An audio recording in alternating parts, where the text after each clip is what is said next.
This is the 2023 Subaru BRZ, one of the very few sport cars that you can get in our market. That you don't necessarily need to knock over a couple of ATMs and a 7-Eleven on your way to the dealership just to own one. And I wanted to start this episode of Behind the Wheel behind this wheel because the way it drives is really how it shines.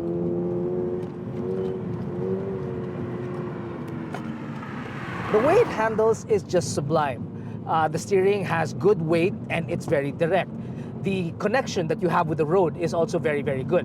Now, for a car with a very short wheelbase, and this being a rear-wheel drive, you'd expect it to get a little tail-happy, which, yeah, you definitely can, especially when you take it out of traction control. But the point that I'm trying to make is that you can get to all of this fun without really doing much and getting yourself into too much trouble. If you have the opportunity to do it safely, this car is really so much fun to throw around. Again, safely. And you don't need to be a Fujiwara or a DK to enjoy it either, because this isn't exactly the most powerful two-door out there. The Supra is way, way, way, way more powerful, and we have a video of that, by the way. But what I'm trying to get at is that in this particular automobile, the fun is not that far away. It's very, very much attainable with, again, not getting yourself slapped on the wrist. Up front, powering the BRZ is a 2.4-liter four-cylinder gasoline-powered engine. Not a turbo, mind you, but it does produce 233 horses and 250 newton-meters of torque, which you might also think is really not much in the grand scheme of things. But considering that the car only weighs about 1,300 kilos and it is rear-wheel drive, this thing is a hell of a lot of fun. Now, this model that we have with us is a 6-speed automatic transmission, which works well, really. But if you want to get racy with it, so to speak, the paddles that are available to you are a little bit, just a little bit sluggish. So if you want a little bit more control of the automobile, a little bit more, I got this going for me, then yeah, I suggest you head for the manual. Now that we're done with the twisties and I've stopped acting like a hooligan and I'm driving the car normally, you may wonder what kind of fuel efficiency you can get with this automobile, which is it's nothing spectacular. You do get about 7 kilometers per liter inside the city, which is par really for an automobile of this engine size with this weight. That's inside the city. On the highway, much better at 16 kilometers per liter. That's also if you don't drive like you've got a lead foot. Now, one usual caveat with sports cars is how they can adapt to being a daily. Now, there are very many aspects and variables in considering a sports car to be a daily, which we'll get to in a little bit. But as for the driving part, this car surprisingly does very well. The comfort in here is surprisingly good considering what the car is, right? It's a sports car. The seats are very firm and supportive, and the, what's it called again? The super suede? Yeah. The ultra suede. The ultra suede really, really keeps you in place. But even with that, the seats don't have a specific hard spot.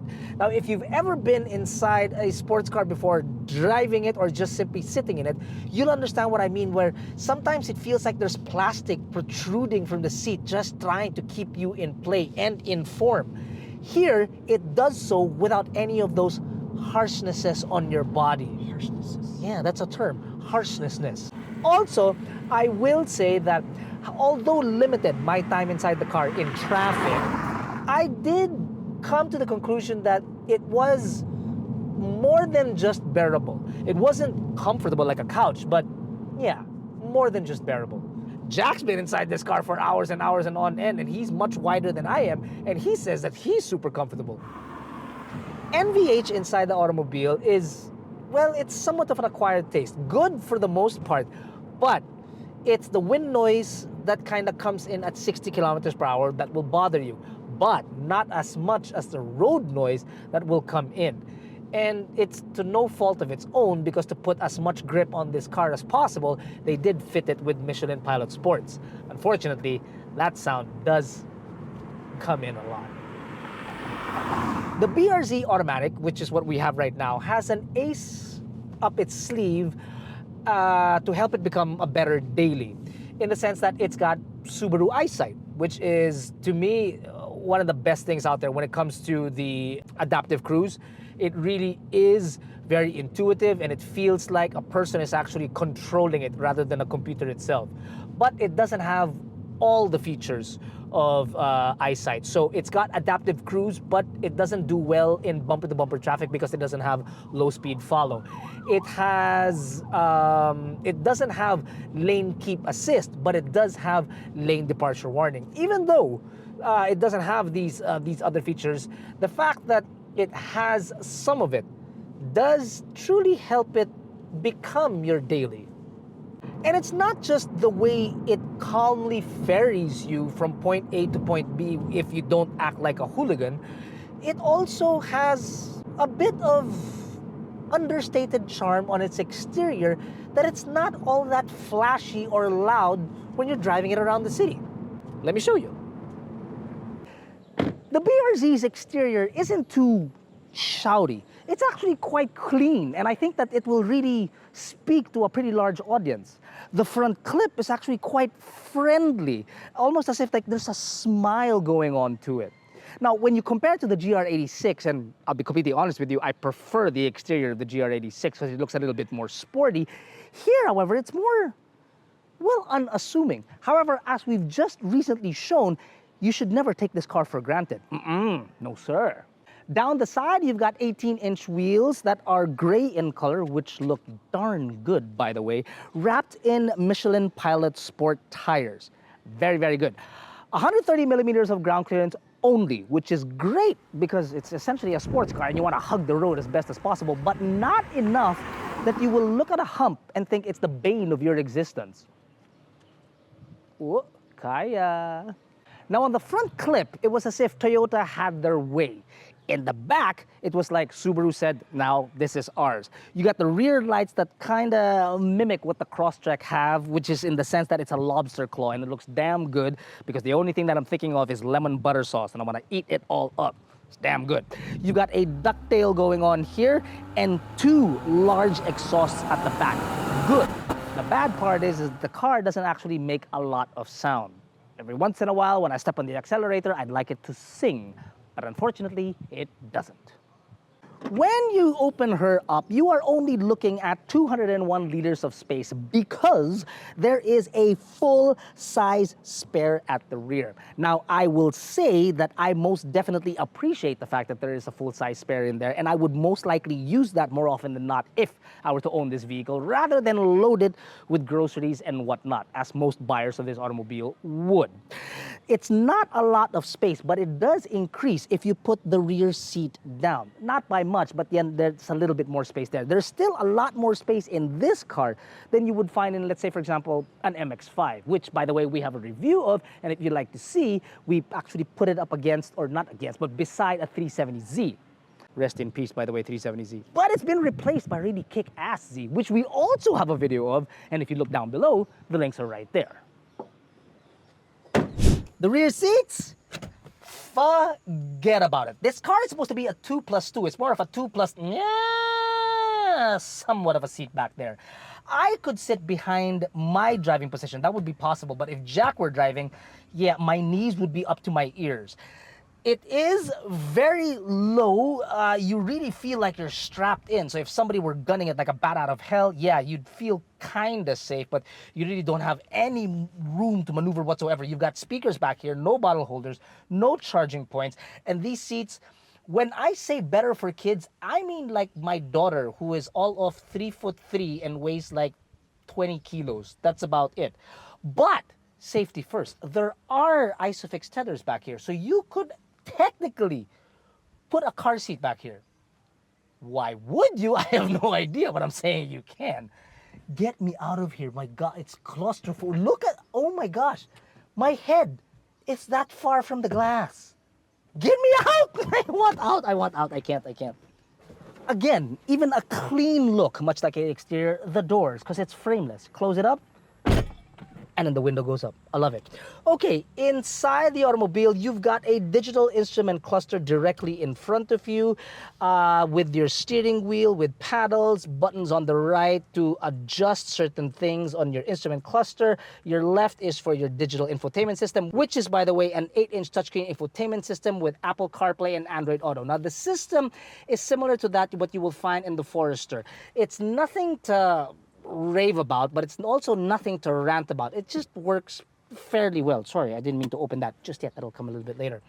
Underneath that, you've got your controls for your air, which I like, tactile, and it does make a ooh, nice sound to it.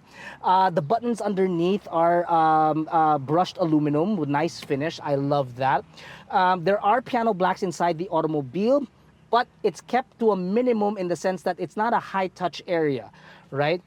You've got buttons here. You've got your sport mode and your snow and sport, and I guess normal mode, even the track mode, which the gauge changes color depending on what kind of mode that you're in. It's got heated seats, although I don't know why you'd ever use that.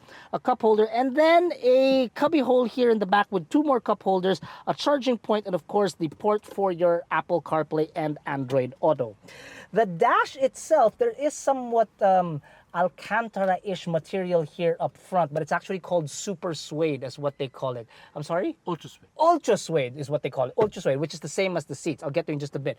The dash itself is somewhat soft. It's not plasticky. The plastics are found down here, but here up on top, it's much, much softer. And then, of course, your speakers are found on top.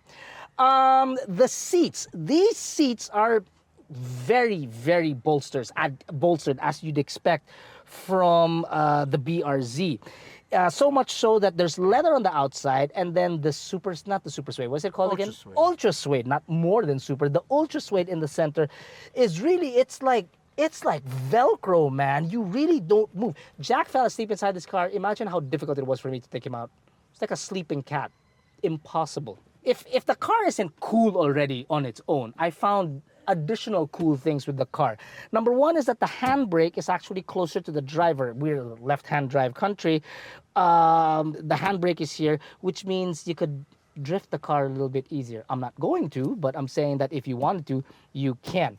That's one. Second is the cruise control, the adaptive part of the adaptive cruise. The on-off is actually here. It's on the stalk. It's a stalk, but it's not connected to the base of the steering wheel. It's connected to the steering wheel itself. So no matter where you turn, you could always see it. Unlike in other cars, it kind of hides behind one of the spokes of the steering wheel. I hate that.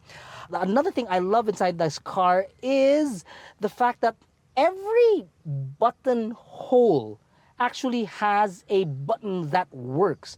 There's no shape that's sort of like a fakery kind of a thing where it's supposed to be a button, but it's not a button. Here, it's all filled out, and I love it. Everything has a purpose. And then last but not least, I like the fact that there are bottle holders that you can find inside the car. Yay, yay, yay. And that even my bottle can fit on the door itself. But the cool thing about it is that even Jack's larger bottle, a bit snug, but it does fit. Look at that. Now, it has most everything that you will need as a driver inside the car to keep you as comfortable and happy as possible, considering what this car brings to the table and just exactly how good it drives. The question is, however, regardless of how good it does drive, does the price fit the bill? The 2023 BRZ comes in at 2,549,000 Philippine pesos. That's for the manual. This automatic comes in at 100,000 Philippine pesos more. In terms of price, its closest rival would be the Mazda MX-5 RF. That comes in at about 2.5. But with the Mazda, you get the beauty of a top-down, you get the sky above you, and then you get a Bose sound system. Now, I use the Mazda as its closest rival because, well, if you talk about the Z, that's 1 million Philippine pesos more. And if you talk about the Supra, that's like 2 million Philippine pesos more. But as far as sports cars go, against the MX-5, this BRZ has got a little bit more practicality to it in the sense that, well, we showed you, it's got a larger trunk. Compartments inside are bountiful and very, very useful. And then there's also the fact that this car is also equipped with Subaru's EyeSight. Through and through, it's a fantastic sports car. Dare I say that Subaru really did create something special right here. Not only is it a solid performer when you're taking it out on twisty roads, but it's also possible for it to become your daily drive. Maybe for someone more spry like Jack and not myself, but it is most definitely possible. And then as far as sports cars go, it's not exactly gonna cost you an arm and a leg. Truthfully, here, try this. Whip out your phone, hit the AutoDeal app, then go to Subaru BRZ, and then try the Get Quote button because it's absolutely free. And trust me, you'll see for yourself.